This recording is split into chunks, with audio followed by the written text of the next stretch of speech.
आज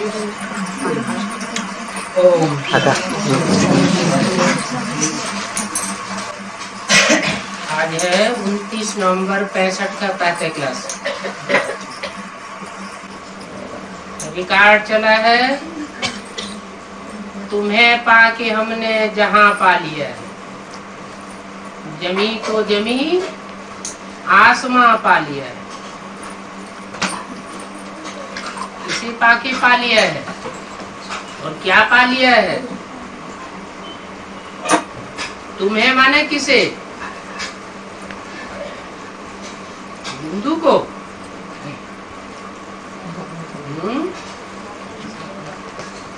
जो बिंदु सुप्रीम सोल है वो तो सदा काल है ही है, जैसे हमारी आत्माएं सदा काल है ही है, पाने और न पाने की बात ही नहीं। लेकिन वो सुप्रीम सोल जब इस सृष्टि पर प्रत्यक्ष होता है और ये बात हम समझ लेते हैं बुद्धि से कि वो निराकार सुप्रीम सोल शिव कोई साकार मुकर्रर मनुष्य तन के द्वारा इस संसार में प्रत्यक्ष हुआ है, हमारी बुद्धि में बैठ जाता है। और ऐसे तन के द्वारा प्रत्यक्ष हुआ है जिस तन की धारण करने वाली आत्मा सारी मनुष्य सृष्टि का हीरो पार्टधारी है। जब ये बुद्धि में बैठ जाता है कि सारी मनुष्य सृष्टि का बीज पिता परमात्मा हमको प्राप्त हो चुका है, जिसके लिए हम 63 जन्म से भटकते आए, तीर्थों में टिकानों में माथा टेकते आए और कहीं भी मिला नहीं। वो हमें प्राप्त हो चुका है, जिस बीज के पाने से सारा मनुष्य सृष्टि रूपी झाड़ है जैसे हमारी बुद्धि रूपी मुट्ठी में आ जाता है। बीज को पा लिया तो बीज में सारा झाड़ तो समाया ही हुआ है।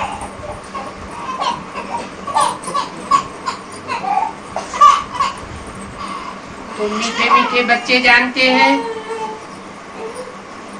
कि अभी ऐसे बेहद के बाप से हमको वर्षा मिल रहा है। बेहद का बाप का वर्षा भी बेहद का होता है। हद के बाप से हद का अल्पकाल का वर्षा मिलता है। लाख करोड़ अरब 10 अरब का वर्षा मिल जाएगा ज्यादा से ज्यादा।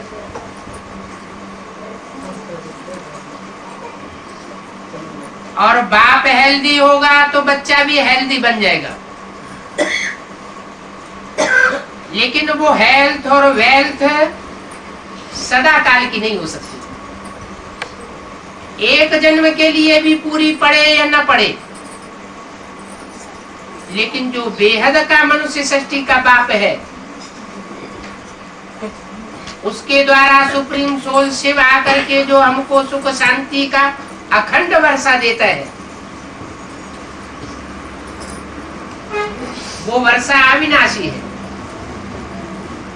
एक जन्म का नहीं है। हम चाहे तो उसकी श्रीमत पर चल करके पूरा पुरुषार्थ करके अनेक जन्मों का सुख शांति का वर्षा ले सकते हैं। उससे जो सुख का वर्षा मिलता है उसे शास्त्रों में जीवन मुक्ति गाई हुई है। और जो शांति का वर्षा मिलता है उसे मुक्ति कहते हैं। तो वो आकर के हमको ये मुक्ति और जीवन मुक्ति का बेहद का वर्षा देता है। ये बहुत समझने की बातें हैं। कहावत है परमपिता परमात्मा धर्म स्थापकों को भेज देते हैं अपना अपना धर्म स्थापन करने के लिए। तो वो धर्म पिताएं आकर अपना धर्म स्थापन करते हैं। परंतु ऐसे नहीं कि वो इब्राहिम, बुद्ध, क्राइस्ट, गुरु नानक आदि आकर के कोई हमको बेहद का वर्षा दे देते हैं। नहीं, उनसे बेहद के वर्षे की बात ही नहीं निकलती। वास्तव में सृष्टि को सुख शांति का वर्षा देने वाला एक ही बाप है। क्राइस्ट की आत्मा सभी का बाप थोड़े ही है जो सारी मनुष्य सृष्टि को वर्षा देगी। सिर्फ क्रिश्चियंस लोग उनको अपना बाप मानते हैं, तो बेहद का बाप तो नहीं हुआ। भले आज इस मनुष्य सृष्टि में 100 करोड़ से भी ऊपर क्रिश्चियंस है, लेकिन दुनिया की आबादी तो 500-700 करोड़ है, तो सारी दुनिया तो उनको अपना बाप नहीं मानती।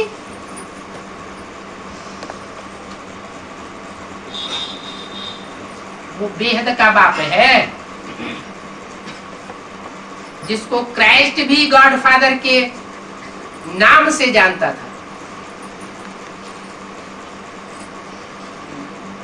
जो भी धर्म पिताएं हैं वो सब उसे मानते हैं। तो क्राइस्ट भी क्रिश्चियंस का बाप है, तो भला वो क्रिश्चियंस को कौन सा वर्षा देते हैं? प्रश्न तो उठता है ना। और वो वर्षा किसको देंगे? वो तो सिर्फ अपना धर्म स्थापन करने के लिए आते हैं, धर्म की धारणाएं स्थापन करते हैं और चले जाते हैं। उनके पीछे दूसरे क्रिश्चियंस आते रहते हैं, दूसरे धर्म की आत्माएं भी आती रहती हैं, धर्म पिताएं आते हैं, वो अपने अपने धर्म स्थापन करते हैं। सुख शांति का वर्षा तो कोई नहीं देते। दुनिया तो नीचे गिरती चली जाती है, दुनिया में दुख और अशांति बढ़ती चली जाती है, तो सुख शांति के वर्षे की बात ही नहीं। बाप से वर्षा लेना होता है। समझो इब्राहिम, बुद्ध, क्राइस्ट आए, उन्होंने क्या किया? किसी को वर्षा दिया?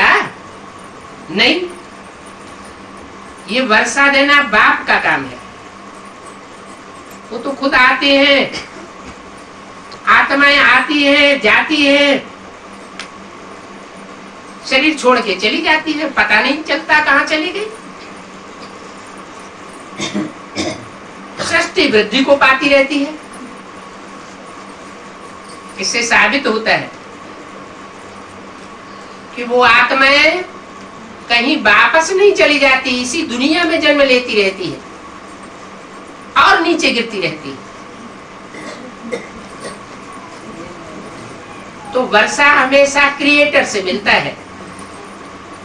क्रिएटर कहा जाता है बाप को, और क्रिएशन, रचना कहा जाता है बच्चों को। क्रिएटर एक है, लौकिक बाप, और दूसरा है पारलौकिक बाप। लौकिक बाप से एक जन्म का अल्पकाल का वर्षा मिलता है, पारलौकिक बाप से अनेक जन्मों का अविनाशी वर्षा मिलता है। ये बड़ी समझने धारण करने की बातें हैं। धारणा भी उनको होगी जो औरों को दान करते रहेंगे। ज्ञान रत्नों का दान, गुण रत्नों का दान जो दूसरों को करते रहेंगे, तो उनका अपना ज्ञान, अपने गुण स्वतः ही बढ़ते रहेंगे।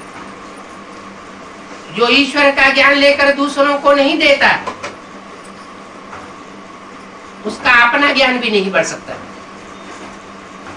कहते भी है, धन दिए धन ना फूटे। वो स्थूल धन तो लुटा दो तो लूट जाता है, खत्म हो जाता है, और ये ज्ञान धन जो ईश्वर से मिलता है वो कभी देने से कूटता नहीं है। अभी बेहद का बाप सभी बच्चों को वर्षा देने आया है। बेहद का बाप ही बच्चों को बेहद का वर्षा देते हैं। क्रिश्चियन, इस्लामी, बौद्ध आदि सभी का बाप ही के, और सभी कहते हैं गॉड फादर। क्राइस्ट ने भी कहा है गॉड फादर। फादर को कोई कब भूलते नहीं है। और गॉड फादर एक ही निराकार को कहा जाता है। एक ही का क्या मतलब और निराकार का क्या मतलब? निराकार समझते हैं जो इन आंखों से देखने में नहीं आता। तो हमारी आत्मा भी तो निराकार है। हमारी ज्योति बिंदु आत्मा जिसकी रोशनी इन आंखों से निकलती है, वो इन आंखों से देखने में तो नहीं आती। वो भी तो निराकार है, जिसकी यादगार में भ्रकुटी के मध्य में बिंदी लगाते हैं, पुरुष लोग टीका लगाते हैं। इसका मतलब कि वो ज्योति बिंदु, चमकती हुई आत्मा, सितारा भ्रकुटी के मध्य में टिका हुआ है, जिसकी याद में टीका लगाते हैं। सभी निराकार आत्माओं का बाप एक ही है। बिंदु बिंदु आत्माएं, उनका बाप भी बिंदु। सांप लंबा होगा तो सांप का बाप भी लंबा होगा। कीटाणु छोटा होगा तो कीटाणु का बाप भी छोटा होगा। हाथी मोटा ताजा होगा तो उसका बाप भी मोटा ताजा हो। तो बिंदु बिंदु आत्माओं का बाप ज्योति बिंदु शिव, वो भी ज्योति बिंदु है। लेकिन वो ज्योति बिंदु गॉड फादर एक ही है और निराकार है, उसको याद करना है। तो ये पैक्यूलरिटी का पता कैसे चले कि वो एक ही कौन है? क्योंकि आत्मा तो सभी ज्योति बिंदु है। कीड़े मकोड़े, पशु पक्षी, मनुष्य, देवताएं, राक्षस, सभी की आत्मा ज्योति बिंदु है। तो कौन से ज्योति बिंदु को याद करें? कौन से निराकार को याद करें? तो निराकार ज्योति बिंदु जरूर इस सृष्टि पर कोई में प्रवेश होता है और एक में ही प्रवेश होकर सारी सृष्टि पर प्रत्यक्ष होता है। एक मुकर्रर रथ में आता है, वो सर्वव्यापी होकर के नहीं आता है। अगर वो सर्वव्यापी होकर के आए, हर आत्मा में वो परमात्मा प्रत्यक्ष होने लगे, तो उसको कोई भी नहीं पहचान पाएगा। तो सभी निराकार आत्माओं का बाप एक ही गॉड फादर है। धर्म स्थापकों का भी वो निराकार एक बाप है और उनसे ही वर्षा मिलता है। सभी गॉड फादर कह के पुकारते हैं। एक भारतीय सिर्फ ऐसा कमबख्त है जो कहते हैं ईश्वर सर्वव्यापी है। ईश्वर को कण कण में, कच्छ मच्छ जैसे जानवरों में व्यापक समझ लेते। अब ऐसा कमबख्त किसने बनाया? जिन्होंने ये बताया है कि ईश्वर सर्वव्यापी है, खुद ही कमबख्त बने। ईश्वर सर्वव्यापी है, फिर ईश्वर को याद क्यों करते हैं? सब में व्यापक है तो फिर सबको याद करें।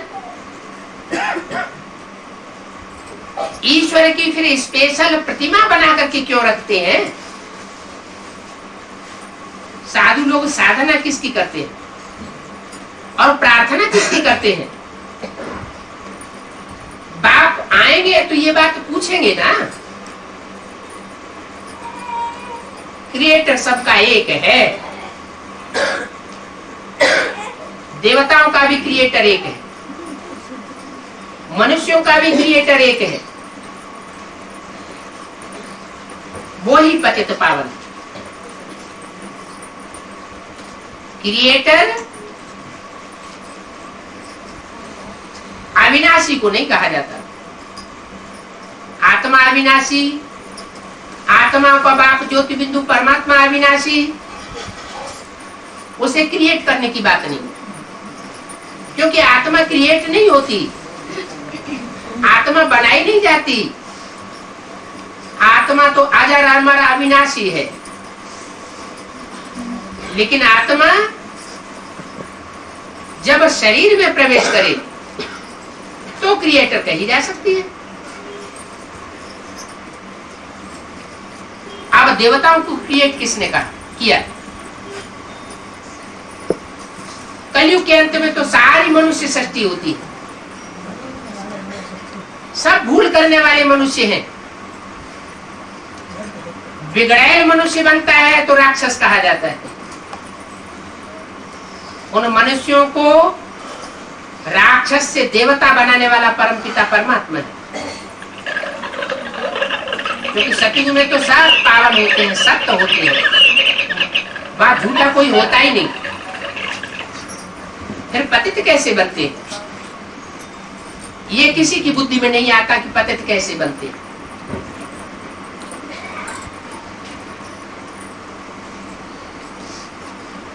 तुम बच्चों की बुद्धि में है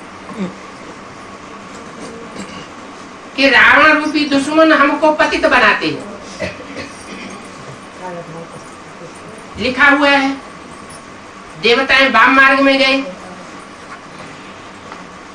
बायां हाथ और ये दायां हाथ, शुभ कौन सा माना जाता है? दायां हाथ शुभ माना जाता है और बायां हाथ अशुभ माना जाता है। दान धर्म कौन से हाथ से करते हैं? दाएं हाथ से दान धर्म किया जाता है, अच्छे कर्म किए जाते हैं। बाएं हाथ से कचरा साफ किया जाता है। तो बायां अशुभ है और दायां हाथ शुभ है। माने देवताएं वाम मार्ग में गए, माने उल्टे मार्ग में चले गए,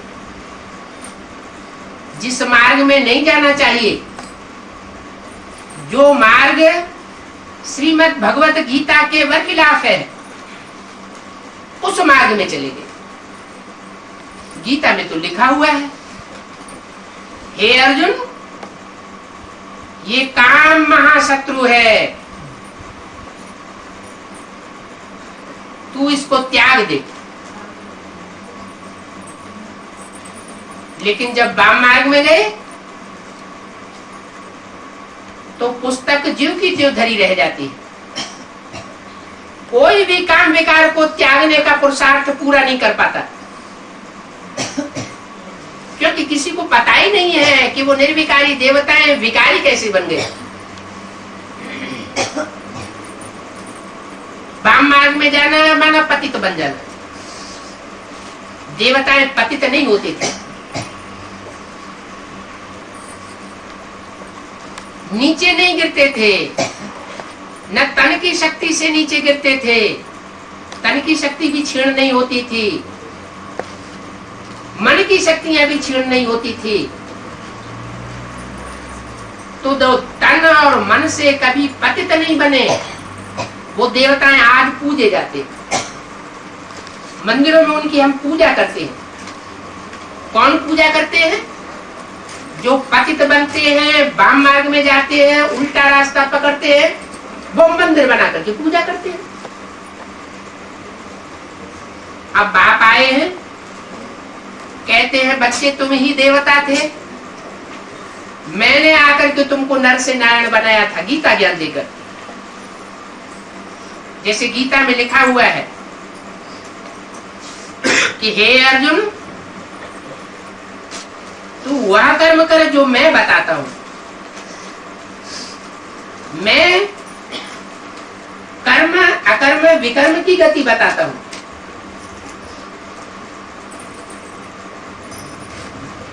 ये कर्म विकर्म की गति कोई नहीं बता सकता। अगर बताया होता तो दुनिया में कर्मों का सुधार हुआ होता, दुनिया नीचे नहीं गिरती। मैं आकर के कर्म की वही गति बताता हूं। तो जो कर्म की गुह्य गति समझते हैं, ईश्वरीय ज्ञान को धारण करते हैं, वो मनुष्य से देवता बनते हैं। तो अभी ये पावन दुनिया बन रही है। सारी दुनिया एक साथ पावन नहीं बन सकती। ऐसे कि नहीं कि इस दुनिया में जो भी 500-700 करोड़ मनुष्य है, वो परमात्मा के आने मात्र से ही एकदम पावन देवताएं बन जाएंगे। दुनिया का कोई भी धर्म स्थापन होता है तो उसमें टाइम लगता है। कोई भी धर्म पिताएं आए, 100-50 वर्ष का टाइम लगा, तब धर्म की स्थापना होती। यहाँ तो परमात्मा बाप आकर के सिर्फ धर्म की स्थापना ही नहीं करते, आदि सनातन देवता धर्म की राजाई भी स्थापन करके जाते हैं, राजधानी स्थापन करके जाते हैं। और इतना ही नहीं, जो पुराने दुष्ट धर्म चल रहे हैं, धर्म के नाम पर आडंबर हो चुके हैं, उन सब का विनाश कराए देते हैं। धर्म संस्थापनार्थाय विनाशाय च दुष्कृतम। सब धर्म की स्थापना करता हूं और दुष्ट धर्मों का विनाश कर देता हूं। दुष्ट धारणाओं को मानने वाले कोई भी इस सृष्टि पर नहीं रहेंगे।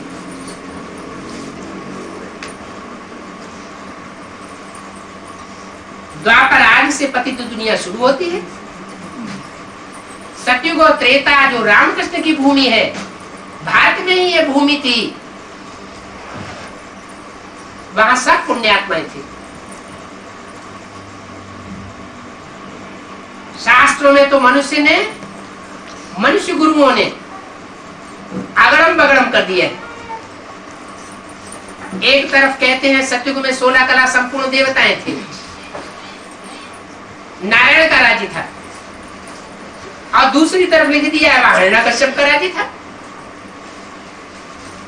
अरे दोनों बातें कैसे सिद्ध होंगी? एक तरफ कहते हैं राम राज्य में सब प्रकार का सुख था, कोई प्रकार का दुख नहीं था। दूसरी तरफ कह देते हैं राम की सीता चुराई गई। तो जो राम राजा, उसकी ही सीता चुरा ली जाएगी, तो दूसरों का क्या ठिकाना रहेगा? ये सब अनर्गल बातें हो जाती है। वास्तव में सतयुग त्रेता वो भूमि है भारत की जहां कोई भी प्रकार का किसी को दुख नहीं होता। सुख शांति से संपन्न 2 युग हैं,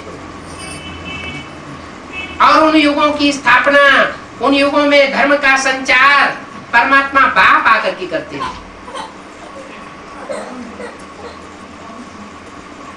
जब 2 युग पूरे होते हैं, तब तीसरा युग आता है द्वापर युग। उसका नाम ही है द्वापुर, 2 पुर, 2 राज्य हो जाते हैं, 2 धर्म हो जाते हैं, 2 मतें हो जाती हैं, 2 में से 4, 4 में से 8। दुनिया में झगड़े पैदा होते रहते हैं, अनेक भाषाएं हो जाती हैं। कलयुगांत में आते आते कलह क्लेश चरम सीमा को पहुंच जाता है। सारे ही धर्म पिताएं आकर के अपना करिश्मा दिखा के चले जाते हैं। इस सृष्टि पर कोई भी सुख शांति स्थापन नहीं कर पाता, सुख की दुनिया नहीं बना पाता।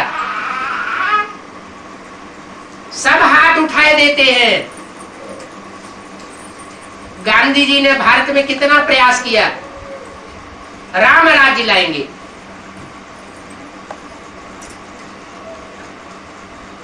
शरीर छोड़ के चले गए। फिर रिजल्ट क्या हुआ? राम राज्य हुआ या और ही रावण राज्य हो गया? और ही रावण राज्य हो गया। अभी बाप कहते हैं कि मैं आया हुआ हूं, ये राम राज्य स्थापन करना निराकार और साकार राम का ही काम है। ये कोई मनुष्य का काम नहीं है।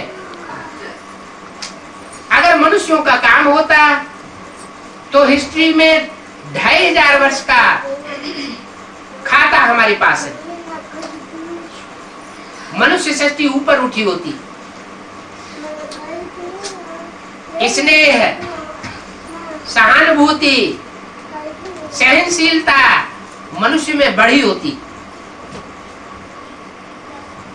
लेकिन ये दिव्य गुण घटते गए या बढ़ते गए? ये तो और ही घटते गए। तो ये सारी दुनिया का पतन होता है द्वापर से, जब दूसरे दूसरे धर्म पिताएं आते हैं और दूसरे दूसरे धर्म स्थापन करते हैं।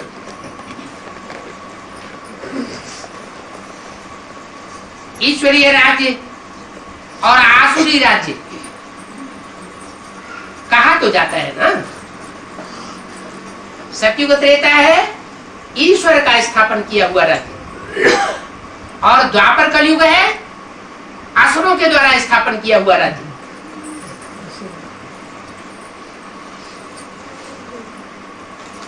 भारत की ही बात है। रावण को भारत में ही जलाते हैं, दूसरे देशों में रावण को नहीं जलाते। क्यों?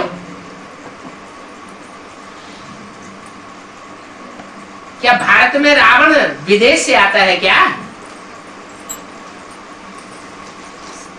ये रावण कहां का वासी है और राम कहां का वासी है? कहते हैं राम अयोध्या का वासी है। आ माने नहीं, योद्धा माने युद्ध, जहां नहीं होता। तो सतयुग त्रेता में कोई युद्ध नहीं होता था जहां राम का राज्य था। जब द्वापर शुरू होता है, दुख शुरू होता है, तो भी रावण को नहीं जलाते, क्योंकि द्वापर में फिर भी 8 कलाएं रहती हैं। लेकिन कलयुग कलाहीन हो जाता है, कोई गुण मनुष्य में नहीं रहते, सब अवगुणी हो जाते हैं। तब रावण को जलाना शुरू करते हैं। दुनिया में भी देखा जाता है, बड़े बड़े नेताओं के पुतले जलाते हैं। कब जलाते हैं? जब कोई ज्यादा दुखी करते हैं, बहुत दुखी हो जाते हैं, तो उसका पुतला बनाकर जलाते हैं। तो भारत में रावण का पुतला जलाते चले आते हैं कलयुग से। बाबा ने समझाया है, और अब धर्म स्थापक किसको भी वर्षा नहीं देते हैं, वो सिर्फ धर्म स्थापन करते हैं, इसलिए उनको याद करते हैं। बाकी क्राइस्ट को, ब्रह्मा विष्णु शंकर को बैठ प्रार्थना करने से वो कुछ भी नहीं देंगे। क्राइस्ट की उपासना करो, ब्रह्मा की पूजा करो, विष्णु की पूजा करो, शंकर की पूजा करो, उनसे कुछ मिलने वाला नहीं है। और वो तो 2500 वर्ष से करते ही चले आए। विष्णु की मूर्तियां बनाई, उनकी पूजा करते रहे, शंकर की मूर्तियां बनाई, उनकी पूजा करते रहे, लेकिन सुख शांति तो नहीं मिली। सुख शांति मिलती ही तब है जब वो निराकार ज्योति सदा शिव इस सृष्टि पर आता है और ब्रह्मा विष्णु शंकर के द्वारा शुरू करता है तो उनको सन्मुख आना पड़ता है, मुख के सामने आना पड़े, हाजरा हुजूर होना पड़े, प्रेजेंट होना पड़े। कृष्ण में परमात्मा आते हैं, ऐसा तो दुनिया में कोई नहीं मानते। हाँ, ये कहते हैं कृष्ण भगवान था और वो अर्जुन के रथ में आया था, तो समझ लेते हैं कि वो कोई स्थूल रथ हुआ होगा। वास्तव में शरीर को ही रथ कहा जाता है। इस शरीर में इंद्रियों रूपी घोड़े हैं। इन इंद्रियों को मनुष्य कंट्रोल में नहीं रख पा रहा है। जब इंद्रियां कंट्रोल से बाहर हो जाती है, कोई के कंट्रोल में नहीं रहती, तब वो सुप्रीम सोल शरीर रूपी रथ में प्रवेश करता है और इन इंद्रियों रूपी घोड़ों को कंट्रोल करना सिखाता है राजयोग के द्वारा। ऐसा ज्ञान देता है। बाप कहते हैं, मैं तुम बच्चों को वर्षा देने के लिए एक ही टाइम पर आता हूं। शास्त्रों में तो लिख दिया सतयुग में आता है, नरसिंह का अवतार लेता है, हिरण्याकश्यप को मारता है। त्रेता में राम बन के आता है, रावण को मारता है। द्वापर में कृष्ण भगवान बन के आता है और कौरवों का, यादवों का संहार करता है। अरे, कृष्ण भगवान बन करके द्वापर में आए और द्वापर के अंत में महाभारत युद्ध कराने के बाद रिजल्ट निकले कलयुग की स्थापना। तो भगवान का पापी कलयुग की स्थापना करने आता है क्या? भगवान पाप की स्थापना करने आएगा? नहीं। ये सब बातें मनुष्य गुरुओं ने लिखी हैं। बाप आकर के बताते हैं, मैं तो आता ही तब हूं जब ये सृष्टि पूरी पतित हो जाती। दुनिया में भी कोई बाप होते हैं, अपने बच्चों के लिए मकान तभी बनाते हैं जब पुराना मकान बहुत पुराना हो जाता है। जब तक रिपेयरिंग से काम चल सकता है तब तक उसमें रिपेयरिंग करते रहते हैं। फिर जब रिपेयरिंग से काम नहीं चलता तब पुराना मकान तोड़वा करके नया मकान बच्चों के लिए बनाते हैं। तो ये भी सृष्टि रूपी मकान है। ये सृष्टि रूपी मकान जब पुराना होना शुरू होता है द्वापर से, तो इब्राहिम, बुद्ध, क्राइस्ट, गुरु नानक आकर के समय समय पर, स्थान स्थान पर इसकी रिपेयरिंग का काम कराते हैं। अरब देश में इस्लाम धर्म स्थापन हुआ 2500 साल पहले। यूरोपीय देशों में क्रिश्चियन धर्म स्थापन हुआ क्राइस्ट के द्वारा 2000 साल पहले। चीन, जापान आदि पूर्वी देशों में महात्मा बुद्ध के द्वारा बौद्ध धर्म स्थापन हुआ। ऐसे ऐसे एक के बाद एक, एक के बाद एक, 1500 वर्षों के बाद एक एक धर्म पिताएं आते रहते हैं और सृष्टि की मरम्मत करते रहते हैं। अपने अपने प्रकार से धर्म की धारणाएं सिखाते रहते हैं, लेकिन नया मकान कोई नहीं बनाता। ये नया मकान बनाना और पुरानी सृष्टि को खलास कर देना, ये एक परम पिता परमात्मा शिव का ही काम है। इसलिए सभी धर्म स्थापक आज भी उस परम पिता परमात्मा को याद करते हैं। तो उनको सन्मुख आना पड़े। जैसे धर्म पिताएं आते हैं अपनी धर्म की स्थापना करने, तो अपने फॉलोअर्स के सामने आते हैं ना। तो परमात्मा बाप भी जो निराकार ज्योति है, जिस निराकार ज्योति का बड़ा लिंग बनाते हैं, पूजा करते हैं, पूजा करने की सुविधा के लिए उस बिंदु का बड़ा आकार बनाते हैं, शिवलिंग। इतना बड़ा है नहीं, हमारी आत्मा की तरह वो भी ज्योति बिंदु है, वो भी सितारा है। जैसे हम आत्मा इस धरती के चैतन्य सितारे हैं, वैसे वो परमात्मा भी सितारा है।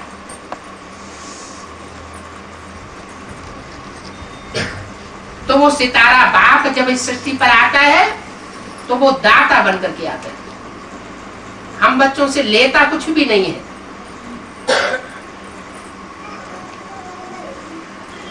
बाप कहते हैं मैं ही तुमको वर्षा देने वाला हूं। और बाबा दो को कहा जाता है, एक होता है शरीर का बाबा और दूसरा होता है आत्माओं का बाबा। और कोई बाबा हो नहीं सकता। तुमको इस बाबा से अर्थात प्रजापिता से वर्षा मिल नहीं सकता, जो शरीरों का बाप है। जो भी मनुष्य सृष्टि की 500 करोड़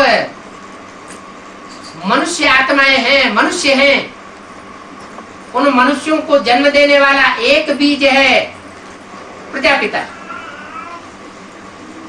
उससे तुमको वर्षा नहीं मिल सकता। क्राइस्ट से भी वर्षा नहीं मिल सकता, बुद्ध से भी वर्षा नहीं मिल सकता। वर्षा तभी मिलता है जब वो सुप्रीम सोल प्रजापिता में प्रवेश करता है। तो साबित हुआ एक शिव बाबा से ही वर्षा मिलता है। उस शिव की बिंदी का नाम ही शिव है। वो ज्योति बिंदु जब साकार शरीर में प्रवेश करता है तो शिव बाबा कहा जाता है। नहीं तो वो बिंदु बिंदु आत्माओं का सिर्फ बाप है, दूसरा कोई संबंध नहीं बनता। संबंध तब बनते हैं जब वो साकार में आता है। गाते हैं तुमेव माता च पिता त्वमेव, त्वमेव बंधु च सखा त्वमेव, त्वमेव सर्वम मम देव देव। सब प्रकार के संबंध उस परमात्मा के साथ जोड़ते हैं। तो प्रैक्टिकल में आया हुआ होगा तभी तो जोड़ेंगे। कोई सिर्फ कहने की बातें थोड़े ही है। ब्रह्मा विष्णु शंकर भी उससे वर्षा लेते हैं। किससे? सुप्रीम सोल शिव बाप से। वो दाता है, सर्व का सदगति दाता, सर्व का मुक्ति जीवन मुक्ति दाता। इसलिए पहले पहले कोई को भी बाप का परिचय देना चाहिए। उसके साथ आत्मा का परिचय देना ही पड़े। बाप है तो बाप के बच्चे भी होंगे। वो बाप है, हम बिंदु बिंदु आत्माओं का, और हम बिंदु बिंदु आत्मा उसके बच्चे हैं। तो कोई को भी ज्ञान सुनाना शुरू करना है तो सबसे पहले क्या बताना है कि तुम ज्योति बिंदु आत्मा हो, तुम ये विनाशी शरीर नहीं हो। ये शरीर तो आज है और कल खलास हो जाएगा। तुम ज्योति बिंदु आत्मा फिर भी बनी रहेंगी। तो तुम ज्योति बिंदु जो आत्मा हो, अपने स्वरूप को जानो और अपने बाप को पहचानो।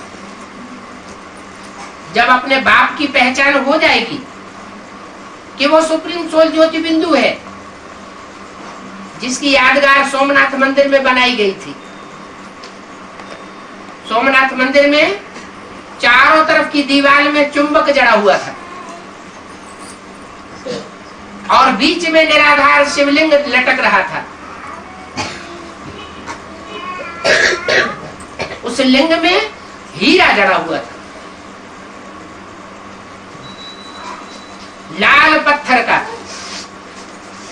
लोहे से मिक्स हुए पत्थर का लिंग था और बीच में हीरा था। तो वो लिंग किसकी यादगार हुई?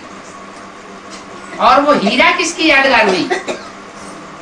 हीरा है शिव ज्योति बिंदु की यादगार।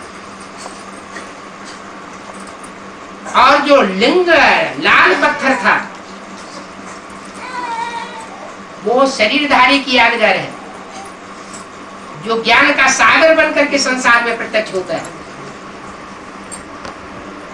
तो बाप कहते हैं मुझ हीरे को समझो। मैं जब हीरा आकर के हीरो पाठधारी में प्रवेश करता हूं तभी संसार का कल्याण होता है।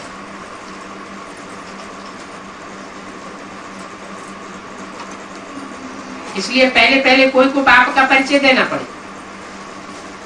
यूं तो कोई बड़े बुजुर्ग को भी बाबा पिताजी कह देते हैं, परंतु वास्तव में बाबा कोई नहीं है।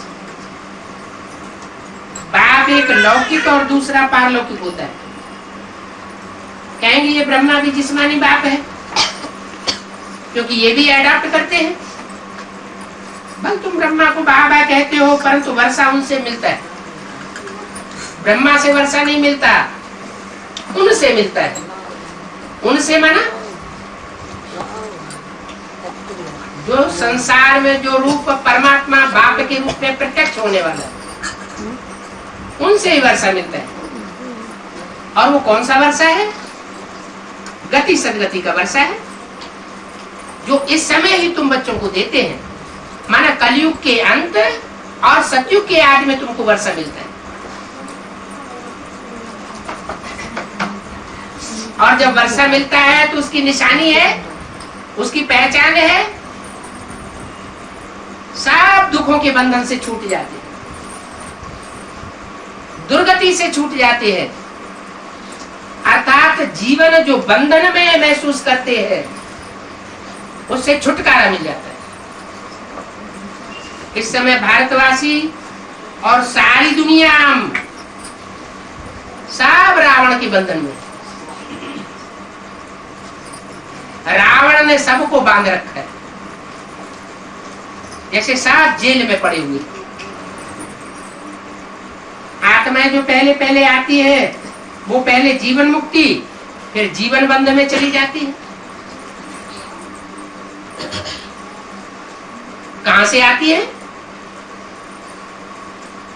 कहीं से तो आती होंगी, नहीं तो इस दुनिया की जनसंख्या क्यों बढ़ती जाती है? मनुष्यों की ही जनसंख्या नहीं, कीट पशु पक्षी पतंगे सबकी जनसंख्या में वृद्धि हो रही है। तो जरूर ये आत्माएं कहीं इस लोक से बाहर कोई दूसरा लोक है जहां से आती है। उस लोक को अंग्रेज लोग कहते हैं सुप्रीम एबोर्ड, सोल वर्ल्ड। मुसलमान लोग कहते हैं अर्श, सातवां आसमान। पहले कहते थे खुदा अर्श में रहता है, फर्श में नहीं रहता। अभी तो मुसलमान भी कहने लगे खुदा जर्रे जर्रे में। जब उसको हर जगह ढूंढा कहीं मिला नहीं तो कहने लगे वो सब में, हर जगह व्यापक है। तो बाप कहते हैं कि ये सब आत्माएं परम धाम से आती है, सूरज चांद सितारों की दुनिया से भी परे एक ऐसा धाम है जिसका गीता में वर्णन है। एक श्लोक आया है, ना वहां सूरज चांद सितारों का प्रकाश पहुंचता है, जहां जाकर के आत्माएं वापस इस दुख की दुनिया में नहीं लौटती, वो मेरा परम धाम है। उस परम धाम की तुम बिंदु बिंदु आत्माएं भी रहने वाली हो, और मैं सुप्रीम सोल बाप भी वहां का रहने वाला हूं। तुम इस सृष्टि पर आते हो तो थोड़ा थोड़ा करके आते हो। सत्युग में थोड़ी आत्माएं उतरती है, त्रेता में और ज्यादा उतरती है, द्वापर में फिर और ज्यादा उतरती है, और कलयुग के अंत तक सारी आत्माएं मनुष्य सृष्टि की नीचे उतर आती है। जब सबके उतरने का टाइम होता है तब वो सुप्रीम सोल इस सृष्टि पर आता है और आकर के सब आत्माओं को अपने स्वरूप का परिचय देता है कि तुम ज्योति बिंदु आत्मा हो, स्टार हो, तुम धरती के सितारे हो। वो सितारे तो आसमान में जो चमकते हैं वो जड़ हैं और तुम चैतन्य सितारे हो। चैतन्य कहा जाता है चलते फिरते बोलते को, तो तुम चलते फिरते बोलते सितारे हो। ये परिचय दे करके आत्माओं को स्वरूप में स्थिर कराता है कि तुम अब ये देह भान छोड़ दो। देह को याद करना माना मिट्टी को याद करना। मिट्टी को और पत्थर को याद करते करते सारी बुद्धि पत्थर बन गई। यहां तक पत्थर बुद्धि बन पड़े हैं कि जिस डाली पर बैठते हैं वो डाली ही काट रहे हैं।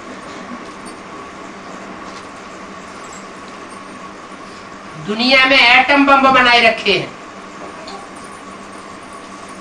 इस दुनिया में रहना भी है, फिर एटम बम बना करके उस दुनिया को खलास करना चाहते हैं।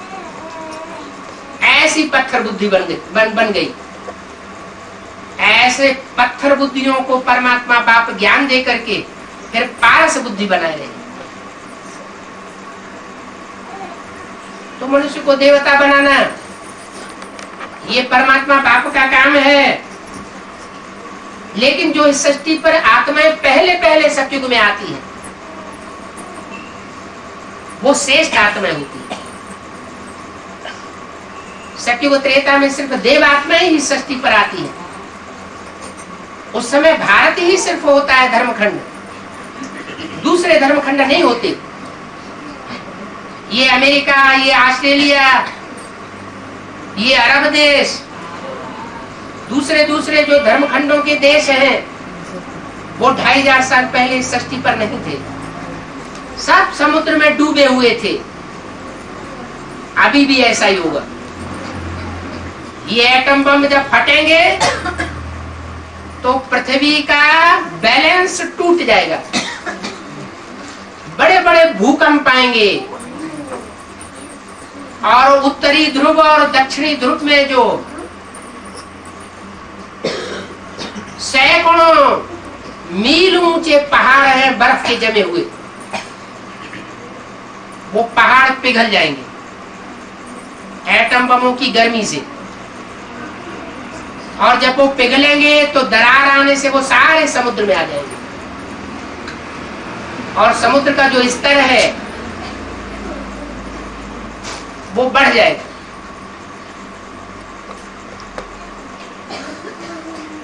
जब समुद्र का स्तर बढ़ेगा तो ये अफ्रीका, ये अमेरिका, ये ऑस्ट्रेलिया, ये अरब देश जो पहले थे ही नहीं वो सब समुद्र में समा जाएंगे और सिर्फ भारत खंड रह जाएगा जहां भगवान आते। कोई तो कारण होगा, भारत में ही भगवान क्यों आते हैं? जरूर भारत देवभूमि थी, देवताओं का देश है, देने वालों का देश है। ये माता पिता का देश कहा जाता है। माता पिता बच्चों को देते हैं, लेने की इच्छा नहीं करते। इस भारत देश में भगवान आया हुआ है, वो आकर के रास्ता बता रहा है। इस दुनिया के विनाश होने से पहले अपना वर्षा मुझ बाप से ले लो। जो लेंगे, जो पुरुषार्थ करेंगे वो फायदे में रहेंगे। एक जन्म के फायदे में नहीं, अनेक जन्मों का फायदा हो जाएगा।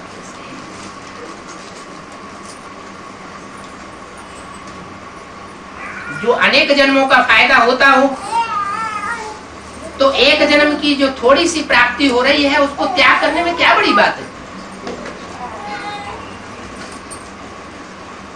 इस जीवन का इतना लंबा समय तो बीत गया,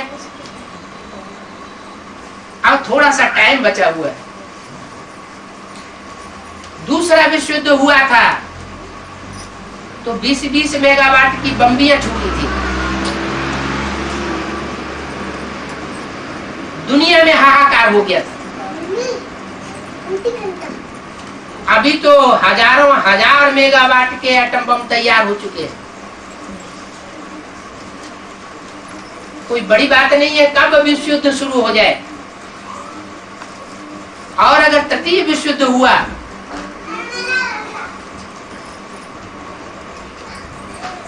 तो सारे ही देश इस युद्ध में कूद पड़ेंगे। अगर तो खुदा न खास्ता तृतीय विश्व युद्ध में कुछ सृष्टि रह भी गई तो चौथा विश्व युद्ध होने में देर नहीं लगेगी, जिसमें ये सारी एटमिक दुनिया खलास हो जाएगी। अभी टाइम ज्यादा नहीं है, अभी ईश्वर का कार्य भी पूरा हो चुका। जो ज्ञान देना था वो सारा ज्ञान दे दिया। अब समझाने के लिए परमात्मा के पास कुछ रहा नहीं, तो अभी समय है। शांति के टाइम में अच्छी पढ़ाई होती है, फिर जब जिंदगी में धंधा दौरी लग जाते हैं, शादी वादी हो जाती है तो पढ़ाई नहीं होती। ये भी परमात्मा बाप पढ़ाया है। अपनी अपनी पढ़ाई पूरी कर लेनी चाहिए। अनेक जन्मों का सुख शांति का वर्षा जल्दी से ले लेना चाहिए। अच्छा, ओम शांति।